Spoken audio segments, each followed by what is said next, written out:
Hi, hello, ನಮಸ್ಕಾರ ಎಲ್ಲರೂ ಹೇಗಿದ್ದೀರಾ? ಚೆನ್ನಾಗಿದ್ದೀರಾ ಅಂತ ಭಾವಿಸ್ತಾ ಇದ್ದೀನಿ. ಇದು ನನ್ನ ಯುಗಾದಿ ಹಬ್ಬದ ಸ್ಪೆಷಲ್ ಮತ್ತು ತುಂಬ ಚಿಕ್ಕ ವಿಡಿಯೋ. ಜಾಸ್ತಿ ಕ್ಲಿಪ್ಸ್ನ ತೊಗೊಳ್ಳಿಲ್ಲ, ಸ್ವಲ್ಪನೇ ವಿಡಿಯೋ ಮಾಡಿಕೊಂಡಿದ್ದು. ಯಾಕೆಂದರೆ ಒಂದು ಪೂಜೆ, ಅಡುಗೆ ಆ ಥರ ಒಂದು 2-3 ಕ್ಲಿಪ್ಸ್ ಆದರೆ ಸಾಕು ಅಂತ ಅಂದ್ಕೊಂಡೆ.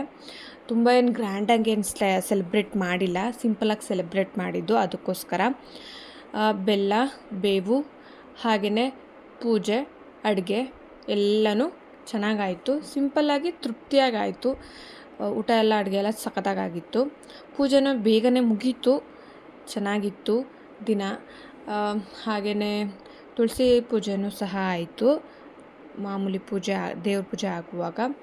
ಇದು ನೋಡಿ, ನಮ್ಮ ಮನೆಯ ಮುಂದೆ ಬಿಳಿ ಹೂವಿನ ಗಿಡ. ಅದು ನಾನು 3 ರಂಗೋಲಿ ಬಿಟ್ಟೆ.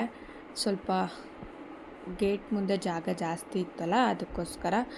ಸ್ವಸ್ತಿಕ್ ರಂಗೋಲಿ ನಾನು ಆಲ್ರೆಡಿ ಅಪ್ಲೋಡ್ ಮಾಡಿದ್ದೀನಿ, ದೀಪಂ ಸಹ ಅಪ್ಲೋಡ್ ಮಾಡಿದ್ದೀನಿ, ಈ ಸೆಂಟ್ರಲ್ಲಿರೋ ರಂಗೋಲಿನೂ ಅಪ್ಲೋಡ್ ಮಾಡಿದ್ದೀನಿ. 3 ನಾನು ಯೂಟ್ಯೂಬ್ ಚಾನಲಲ್ಲಿ ಅಪ್ಲೋಡ್ ಮಾಡಿರೋದು. ಸಡನ್ನಾಗಿ ನೆನಪಿಗೆ ಬಂತು, ಆ ರಂಗೋಲಿನ ಬಿಟ್ಟಿದ್ದು. ಪ್ಲ್ಯಾನ್ ಇರಲಿಲ್ಲ ಇದೇ ರಂಗೋಲಿ ಬಿಡಬೇಕು ಅಂತ. ತೋರಣವನ್ನು ಕಟ್ಟಿದ್ವಿ.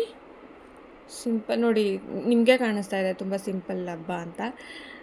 ವಡೆ, ಹೋಳಿಗೆ, ಹಾಗೆಯೇ ಕೋಸಂಬರಿ, ರೈಸ್, ಸಾಂಬಾರು ನಾರ್ಮಲ್ ಮಾಡಿದ್ದು. ಅದೇನು ನಾನು ಜಸ್ಟ್ ಆಫ್ಟರ್ನೂನ್ ಇಷ್ಟು ತಿಂದಿದ್ದು. ಮಾರ್ನಿಂಗ್ ಉಪ್ಪಿಟ್ಟು ತಿಂದಿದ್ದು, ಆಫ್ಟರ್ನೂನು ಇಷ್ಟು ತಿಂದ್ಬಿಟ್ಟು ನಾನು ನೈಟು ರೈಸ್ ಸಾಂಬಾರು ತಿಂದೆ. Thank you.